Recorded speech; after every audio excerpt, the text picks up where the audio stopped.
نماز جماعت میں کس طریقے سے نیت کیا جائے، عورت اور مرد کے نماز جماعت کے احکام کیا ہیں، ہم کس وقت تک نماز جماعت میں شریک ہو سکتے ہیں اور کس طریقے سے، آئیے ان سوالات کے جوابات جانتے ہیں اس ویڈیو میں۔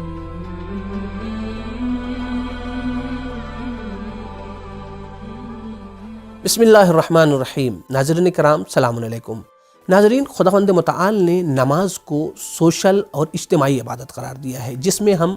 جماعت میں شریک ہونے کے ساتھ ساتھ ہم دیگر مومنین کے حالات کو جان سکتے ہیں، اور اگر کوئی مومن پریشان ہے اور کسی مشکل میں گرفتار ہے تو اس طریقے سے ہم اس کے مشکلات کو حل کر سکتے ہیں۔ اسی لیے خداوند متعال نے نماز جماعت کے ثواب اور اس کے فوائد بھی رکھے ہیں، جیسا کہ پیغمبر اکرم صلی اللہ علیہ وآلہ وسلم نے جناب جبرائیل سے سوال کیا، اے جبرائیل، نماز جماعت کا فائدہ کیا ہے؟ تو جناب جبرائیل نے ارشاد فرمایا،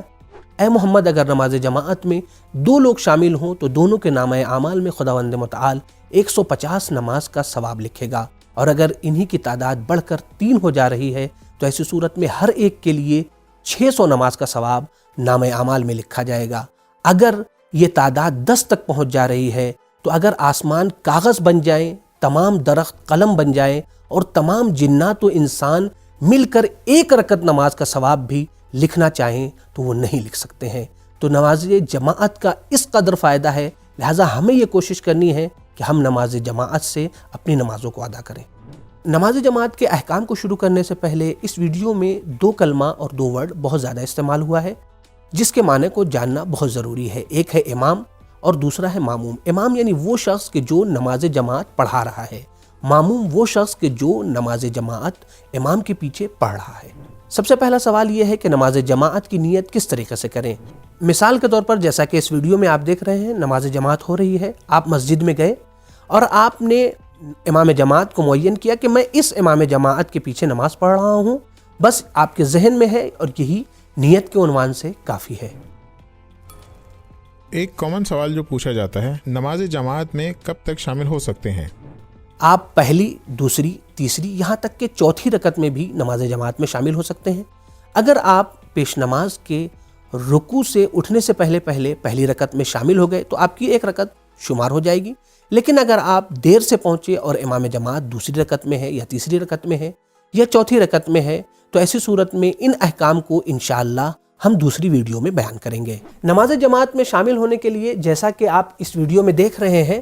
کہ یہاں پر ہمارے برادر محمد بھائی تھوڑی دیر سے پہنچ رہے ہیں، یا اللہ کہتے ہوئے، اور نماز کے رکوع میں، امام جماعت ابھی رکوع میں ہے اور انہوں نے فوراً نیت کی، رکوع میں شامل ہو گئے، لہٰذا ان کی 1 رکعت نماز شمار ہو جائے گی۔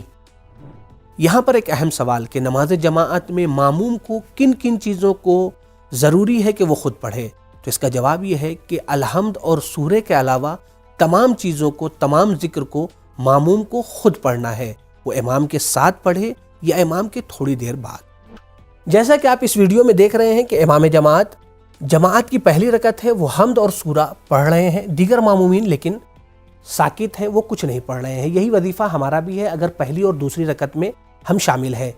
اب یہاں پر ایک اہم پوائنٹ ہے، وہ یہ کہ اگر چونکہ نماز ظہر اور عصر میں امام جماعت آہستہ سے حمد و سورہ پڑھتے ہیں، لہٰذا آپ یہاں پر الحمدللہ یا سبحان اللہ کوئی ذکر پڑھ سکتے ہیں، لیکن اگر نماز مغربین یا نماز صبح ہے، چونکہ امام جماعت حمد و سورہ بلند آواز سے پڑھتے ہیں، لہٰذا آپ کو غور سے اسے سننا ہے۔ اگر خدا نخواستہ اگر آپ کی قراءت صحیح نہیں ہے تو آپ اس طریقے سے قراءت بھی اپنی صحیح کر سکتے ہیں۔ نماز جماعت میں تمام افعال کو امام کے ساتھ یا امام کے تھوڑی دیر کے بعد انجام دینا چاہیے، لیکن اگر کوئی شخص رکوع میں یا سجدے میں امام سے پہلے چلا جائے تو ایسی صورت میں اس کی نماز کا کیا حکم ہے؟